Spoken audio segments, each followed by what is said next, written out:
Raghavendra colony में नरेंद्र और श्रीलक्ष्मी का एक मध्यम वर्गीय जोड़ा रहता था। उनकी दो बेटियां थीं, बड़ी वेनिला और छोटी मनसा। दोनों ने अपनी पढ़ाई पूरी कर ली थी और नौकरी की तलाश कर रही थी। माता पिता नरेंद्र और श्रीलक्ष्मी ने वेनिला के लिए रिश्ता तलाश करना भी शुरू कर दिया था, क्योंकि वो चाहते थे कि उसकी शादी कर दी जाए। एक दिन, वेनिला वेनिला, अभी तुम्हारे पापा का फोन आया था कि कल लड़के वाले तुम्हें देखने आ रहे हैं, बाहर आओ, जरा बात करना है। तो अब आप क्या चाहती हैं माँ, कि मैं क्या करूं? खुशी से कूदने लगूं या शर्म से छिप जाऊं, क्योंकि वो लोग जो आ रहे हैं मुझे देखने। तभी सब्जी खरीदने के लिए बाहर निकली छोटी बेटी मनसा घर पहुंची। वो हाफ रही थी। ये देखकर श्रीलक्ष्मी ने पूछा, तुम हाफ क्यों रही हो? क्या कुत्तों ने तुम्हारा पीछा किया? कुत्तों ने नहीं माँ, लड़कों ने मेरा पीछा किया। लड़के तुम्हारा पीछा क्यों कर रहे थे? ये क्या सवाल है? लड़के लड़कियों का पीछा क्यों करते हैं? तुम भी ना दीदी, तुम्हें इस तरह की बात करते हुए शर्म नहीं आती? अरे सच बोलने में कैसी शर्म? बहादुर होना पड़ता है सच बोलने के लिए। ओहो, क्या तुम दोनों फिर से शुरू हो गई? अगर कोई तुम लोगों को देखे तो सोचेगा कि तुम दोनों सौतेले बहनें हो। लेकिन माँ, मैंने कहा ना कि मुझे अभी शादी नहीं करनी। शादी? अभी तुम्हारे पापा ने फोन करके बताया कि कल लड़के वाले आ रहे हैं। हाँ। ओह, मेरी बहन दुल्हन बनने वाली है। जरा देखो तो ऐसे कितनी शर्म आ रही है। तुम उसी शर्म में डूब मरो। मुझे तैरना आता है दीदी, मैं डूबूंगी नहीं। वैसे भी तुम शादी के लिए मना क्यों कर रही हो? क्या तुम्हें कोई और पसंद है? बोलो बोलो। ये सुनकर श्रीलक्ष्मी और वेनिला चौंक गई। अगर तुम्हारे मन में ऐसा कुछ है तो हमें अभी बता दो, बाद में मुश्किल हो जाएगी। बेहतर होगा कि अभी ही साफ साफ बात हो जाए, बाद में हमारी नाक नीची मत। माँ, ऐसा कुछ नहीं है। वैसे भी ऐसी शक्लें देखकर कौन प्यार करने के लिए आगे आएगा? तुम सिर्फ अपनी शक्ल की बात करो दीदी, क्योंकि मेरे पीछे तो बहुत सारे लड़के पड़े हैं। हाँ। हे भगवान, फिर से इसकी कहानी शुरू हो गई। अब पता नहीं ये कहाँ जाके खत्म होगी। वेनिला, कल लड़के वाले आ रहे हैं। पार्लर जाओगी या घर पर ही तैयार होगी? बताओ जल्दी से। मैं घर पर ही तैयार हो जाऊंगी माँ, मेरे लिए बस एक नींबू ही काफी है। माँ, तुमको पैसे देकर ब्यूटी पार्लर भेजने को तैयार है और तुम मना करके नींबू मांग रही हो। क्या तुम नींबू का जूस पियोगी दीदी? हाँ। अगर नींबू के रस को चेहरे पर 20 मिनट तक मलो और फिर चेहरा धो लो तो इससे निखार आता है। आने वाले के लिए इतनी तैयारी काफी है। सारी सुंदरता एक बार में ही दिखाने की जरूरत नहीं। 60 साल की उम्र में भी पति को ये लगना चाहिए कि उसकी पत्नी में अभी भी कोई सुंदरता छिपी है। मैंने ये कहीं पढ़ा था माँ। माँ, मुझे वो पैसे दे दो, ब्यूटी पार्लर मैं चली जाऊंगी। हाँ? वो तुम्हारी दीदी को देखने आ रहे हैं, ना कि तुमको। और पापा ने उसको ब्यूटी पार्लर भेजने के लिए पैसे दिए। वैसे भी दीदी अभी शादी नहीं करना चाहती, तुम मेरी शादी करवा दो ना। हाँ माँ, शादी का सपना तो ये देख रही है, इसी की शादी करवा दो। सबको बता देना कि मैं इससे छोटी हूँ और मैं भी उसी तरह बर्ताव करूंगी। क्या कहती हो माँ? वो दिन गुजर गया। अगले दिन वेनिला को देखने वाले घर आए। लड़का चंदर, उसकी माँ अपर्णा और पिता राजाराम तीनों आए थे और सोफे पर बैठ गए थे। इसी बीच शारदा पानी लेकर आई और चंदर ने शारदा को देखा और झट से बोला, माँ, मुझे लड़की पसंद है। अरे ना, ये हमारी बेटी नहीं है, ये तो मेरी बेटी की सहेली है शारदा। आप लोग तेज धूप में जो आए तो वो आपके लिए पानी ले आई। ओ, मैं माफी चाहता हूँ आंटी। फिर मनसा उन्हें चाय देने आई। चंदर ने शर्माकर चाय का प्याला लिया और पीने लगा। चाय पीते हुए उसके ओठ पिघल गए। बेटा, जरा आराम से चाय पीना, मुझे लगता है कि बहुत गर्म है। लगता है वो लड़की को देखकर अलग ही दुनिया में चला गया। जो लड़की अभी चाय लाई वो नहीं है दुल्हन, वो तो हमारी दूसरी बेटी है मनसा। वो अभी पढ़ाई कर रही है। दुल्हन आने वाली भी है या नहीं? श्रीलक्ष्मी फिर तुरंत उठी और वेनिला को ले आई। लड़के ने वेनिला को देखा, लेकिन वो उसे पसंद नहीं आई। उसे मनसा पसंद आ गई थी और वो उसे ही देखे जा रहा था। ये देखकर श्रीलक्ष्मी चंदर से बोल पड़ी, बेटा, दुल्हन ये नहीं वो है। देखो, वो यहाँ खड़ी है और इसका नाम है वेनिला। आप नजरें इधर की तरफ रखो। मुझे ये लड़की नहीं बल्कि वो ही ये लड़की अच्छी लगी। अगर आपको एतराज ना हो तो मैं उससे बात करना चाहूंगा। Please aunty. ये सुनकर लड़के के माता पिता हैरान रह गए। सबने चंदर को समझाया कि मनसा दुल्हन नहीं है, लेकिन उसने एक न सुनी। और वो मनसा से ही बात और शादी करने के लिए अड़ गया। चंदर के माता पिता बात करने के लिए उसे बाहर ले गए। मनसा जानना चाहती थी कि वे क्या बात कर रहे हैं, इसलिए वो दीवार के पीछे खड़ी हो गई और कान लगाकर सुनने लगी। पागल हो क्या, हम यहाँ बड़ी बेटी को देखने आए हैं ना। पर माँ, मुझे छोटी बेटी अच्छी लगी, कितनी सुंदर और आकर्षक है। लंबी चोटी, सुंदर आंखें, नुकीली नाक, गोल मटोल गाल और साफ चेहरा। बहुत अच्छी है माँ। मनसा सब सुन रही थी। जब वो मुस्कुराई ना माँ, तो उसके दांत मोतियों जैसे दिख रहे थे। हमारी हाइट भी मेल खाती है। मुझे ऐसी लड़की दोबारा नहीं मिलेगी। प्लीज उनसे बात करो। मैं बड़ी लड़की की शादी होने तक इंतजार करूंगा। वे सब हॉल में वापस आ गए। नरेंद्र, श्रीलक्ष्मी और वेनेला तनाव में थे, लेकिन मनसा को शर्म आ रही थी। सब खामोश खड़े थे। जब कोई कुछ नहीं बोला तो वो तपाक से बोल पड़ी। किसी के घर आने के बाद अगर आप ऐसे खामोश रहेंगे तो क्या सोचेंगे वो? हाँ? फिर अपर्णा ने उन्हें सब कुछ साफ साफ बता दिया। ये सुनकर सब हैरान रह गए। वेनेला को मनसा की सुंदरता की तारीफ अच्छी नहीं लग रही थी। उसे अपनी बहन मनसा पर बहुत गुस्सा आ रहा था। नरेंद्र और श्रीलक्ष्मी ने कह दिया कि जब तक बड़ी बेटी की शादी नहीं हो जाती तब तक वो छोटी बेटी की शादी नहीं कर सकते। चंदर और उसके माता पिता वहां से चले गए। कुछ दिन बाद, माँ, मुझे कुछ उपाय बताओ जिससे मेरे बाल झड़ने बंद हो। ये तो तुम मुझे बताओ कि मुझे क्या करना चाहिए। तभी मनसा वहां आई। बालों के झड़ने की समस्या के बारे में वो बोली। दीदी, बहुत ही आसान है, सुनो। नींबू और काली मिर्च के बीज बनाकर पेस्ट बना लो, फिर उस पेस्ट को स्कैल्प पर लगाकर कुछ देर के लिए छोड़ दो। बाद में बाल धो लो, देखना बालों का झड़ना कम हो जाएगा। मनसा के उसे उपाय बताने के बाद लगता है मनसा को अपने लंबे बालों और सुंदरता पर बड़ा घमंड हो रहा है। देखना आज रात क्या करती हूँ मैं, अकल ठिकाने ले आऊंगी इसकी। उसने मन में सोचा। और जब मनसा रात को बिस्तर पर गई तो वेनेला ने मनसा के बाल काट दिए और फिर धीरे धीरे सारे बाल साफ कर दिए। वो हंसने लगी और अंदर ही अंदर खुश हुई। अगले दिन उसने ऐसा दिखावा किया जैसे उसे कुछ पता ही ना हो। सुबह जब मनसा उठी और देखा कि उसके सारे बाल मुंड गए हैं, उसे अपने बालों के लिए बहुत दुख हुआ। उसके पिता ने एक विग लाकर उसे दे दी। एक दिन चंदर और उसके माता पिता शादी के प्रस्ताव के बारे में बात करने के लिए फिर से उनके पास आए। चंदर को मनसा पहले तो कहीं दिखाई नहीं दी। वेनेला ने मनसा को बुलाया तो वो चुपचाप आकर वहां बैठ गई। चंदर को समझ में नहीं आया कि हुआ क्या। वो उससे बात करने की कोशिश करता रहा, लेकिन उसने कुछ खास दिलचस्पी नहीं दिखाई। इसके बात न करने की वजह मुझे पता है, इतना कहकर उसने तुरंत मनसा की विग हटा दी। उसे इस हालत में देख चंदर वहां से 9-11 हो गया और वेनेला हंस दी। सुधाकर और मनसा कमला नगर में रहते थे। उनकी 2 बेटियां थीं, कीर्ति और पूजा।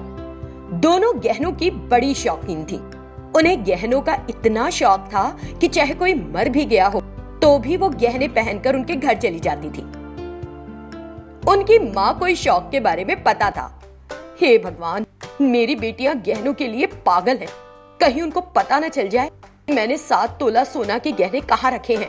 कभी देख लिए तो पहन के खड़ी हो जाएंगी। मैं उन सभी गहनों को छिपा देती हूँ। हाँ, उसने ऐसा सोचा और अपने 7 तोला सोने के गहनों को सूटकेस में रखकर अलमारी में बंद कर दिया और अलमारी लॉक कर दी। अपनी बेटियों से चाबी बचाकर रखने के लिए उसने अपने मंगलसूत्र से उस चाबी को बांध लिया। दोनों बहनों को इसके बारे में कुछ पता नहीं था और दोनों किसी तरह गहने लेने की योजना बना रही थीं। पूजा, तुमको गहने चाहिए और मुझे भी। हम दोनों ही गहनों की बड़ी शौकीन हैं। चलो हम दोनों माँ से प्यार से गहने मांगते हैं। हम माँ से 7 तोला सोने के गहने ले लेंगे।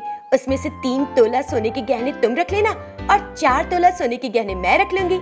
क्या बोलती हो? अच्छी जुगत लगाई है ना मैंने? अरे क्यों?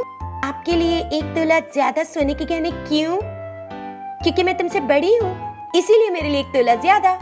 बड़ी हूँ ना तुमसे, भूल गई? छोटे होने का इतना बड़ा घाटा।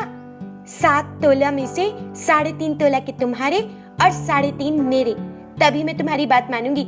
नहीं तो मैं खुद अकेली माँ की सेवा करके पूरे 7 तोला सोने के गहने ले लूंगी। समझ आ गई दीदी? अच्छा ठीक है। 7 तोला में से 3.5 तोला तुम्हारे और 3.5 तोला मेरे। अब तो ठीक है, ये हुई ना बात। दोनों बहनें अगले दिन जल्दी उठी। उन्होंने आंगन में झाड़ू लगाकर रंगोली बनाई।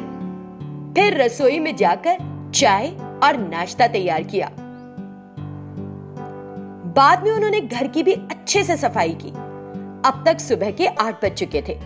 मनसा उठकर हॉल में आई तो देखा सारा घर साफ सुथरा है और हर तरफ अच्छी सी खुशबू आ रही है। फिर वो बाहर आंगन में गई तो वहां भी सफाई हो चुकी थी और रंगोली भी बनी हुई थी। ये सब देख मनसा आश्चर्य में पड़ गई, लेकिन वो समझ गई कि उसकी बेटियों ने ये सब सिर्फ सोने के गहनों के लिए किया है। वो अंदर आकर सोफे पर बैठ गई। दोनों बेटियां जो माँ को खोजती हुई आई, उन्होंने अपनी माँ को सोफे पर बैठे देखा। बिना एक भी पल गवाए कीर्ति और पूजा नाश्ते की प्लेट लेकर माँ के पास आ गई। माँ, मैंने आपके लिए पसंदीदा डोसा बनाया है। माँ, मैंने आपकी पसंदीदा मसाले की चाय। मनसा को पता था कि दोनों बेटियां उसे खुश करके उसके गहनों का पता जानने की कोशिश में हैं। वो बोली, तुम दोनों कितनी ही मिन्नतें कर लो, मैं नहीं बताऊंगी कि मैंने अपने गहने कहाँ रखे हैं और तुम दोनों जान भी नहीं पाओगी, तो बेकार मेरे गहनों की उम्मीद लगाना बंद कर दो। ये सुनते ही दोनों ने चाय और नाश्ता उठाया और वापस किचन में रख दिया। उनकी इस हरकत पर मनसा की हंसी छूट पड़ी। ऐसे ही एक हफ्ता बीत गया। दोनों बहनें घर पर ही रहीं क्योंकि पहनने के लिए गहने नहीं थे। एक दिन जब मनसा नाश्ता परोस रही थी तो उसकी बेटियों ने उसके गले में चाबी लटकी देख ली। उनको लगा कि गहनों का पता चल गया। ये सोचकर रात में कि माँ बाप सो रहे हैं, 12 बजे के बाद दोनों बहनें धीरे धीरे अपने माता पिता के कमरे में आई और धीरे से अपनी माँ के गले से चाबी निकाल ली। उन्होंने अलमारी खोली और गहने निकाल लिए। दोनों को बड़ी खुशी हुई। बाहर आकर दोनों ड्रेसिंग टेबल के सामने आ गई और उन्होंने गहने पहने। फिर उन गहनों को पहनकर ही वो सो भी गई। अगली सुबह जब मनसा उठी तो अलमारी बंद थी और चाबी हमेशा की तरह उसके मंगलसूत्र में लगी थी। उसे लगा कि उसके गहने सुरक्षित हैं। वो रसोई में गई और रोज की तरह अपना काम करने लगी। इसी बीच दोनों बहनें सारे गहने पहनकर हॉल में आ गईं। उनको गहने पहने देख मनसा सन्न रह गई और तुरंत अपने कमरे में गई। उसने अलमारी खोलकर देखी तो उसमें एक भी गहना नहीं था। मनसा समझ गई कि उसकी बेटियों ने जो गहने पहने हैं वो उसके ही हैं। वो तुरंत हॉल की ओर भाग पड़ी तो देखा उसकी बेटियां जेवर पहनकर खुशी खुशी कॉलेज के लिए निकल रही थी। अरे, गहनों का ख्याल रखना, अगर एक भी गहना खो गया तो मुझसे बुरा कोई नहीं होगा। दोनों बहनें दूसरी तरफ कॉलेज में आधुनिक कपड़ों के साथ गहने पहने खड़ी थीं। उन्हें देखकर सब हंसने लगे। इसी बीच कीर्ति की सहेली स्वप्ना आई और बोली, ये क्या है? मानो तुम दोनों को गहने बेहद पसंद है, लेकिन इसका मतलब ये नहीं कि तुम उन्हें पहनकर कॉलेज ही आ जाओ। देखो तुम दोनों को देखकर सब कैसे हंस रहे हैं।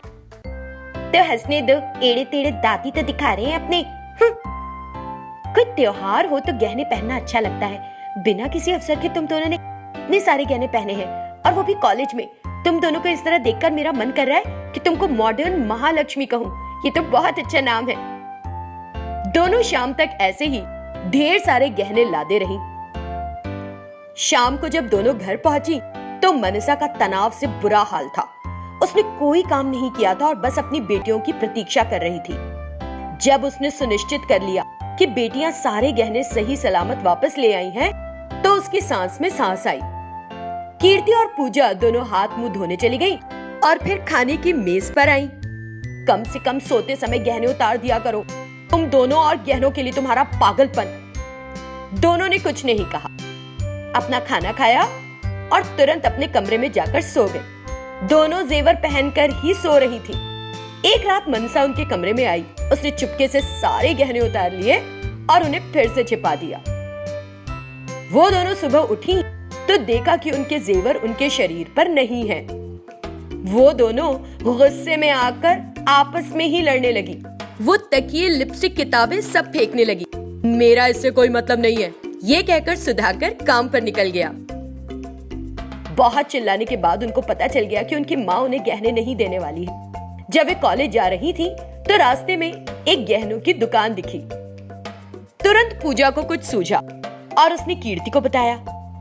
फिर वो दोनों उस दुकान में चली गई। सेल्स बॉय ने उनका स्वागत किया और उन्हें कुर्सियों पर बिठाया। बताइए मैडम, आपको किस तरह के गहने दिखाऊं? ये मेरी बड़ी बहन है, इसकी शादी होने वाली है। हमें हम दोनों के लिए ही गहने चाहिए। आप गहने ले आओ और एक तरफ रख दो, हम उन्हें एक बार पहनकर देखेंगे। आप अभी सिर्फ देखेंगी, खरीदेंगी नहीं क्या? अगर हमें गहने खरीदने हैं तो उन्हें सही तरीके से पहनकर देखना होगा ना, उसी के बाद तो बताएंगे कि चाहिए कि नहीं चाहिए। फिर सेल्स बॉय ने सारे गहने निकाल कर दिखाए और दोनों बहनें उन्हें पहनकर खड़ी हो गईं। क्या इन्हें पैक कर दूं मैडम? हम आपको बताएंगे कि उन्हें कब पैक करना है, ओके?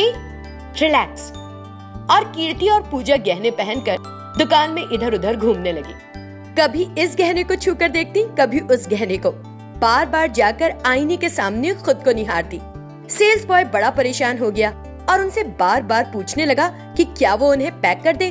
उन्हें समझ आ गया कि अब काम नहीं चलने वाला और उन्होंने सारे गहने उतारकर उसे दे दिए। उन्होंने रात का खाना खाया और अपने कमरे में चली गई। दीदी, ये दिन तो हमने निकाल लिया, कल हम क्या करेंगे? हमें जरूर किसी और तरीके के बारे में सोचना चाहिए और गहने पहनने का इंतजाम करना चाहिए। इसी सोच विचार में फिर गहनों की दीवानी दोनों बहनें सो गई।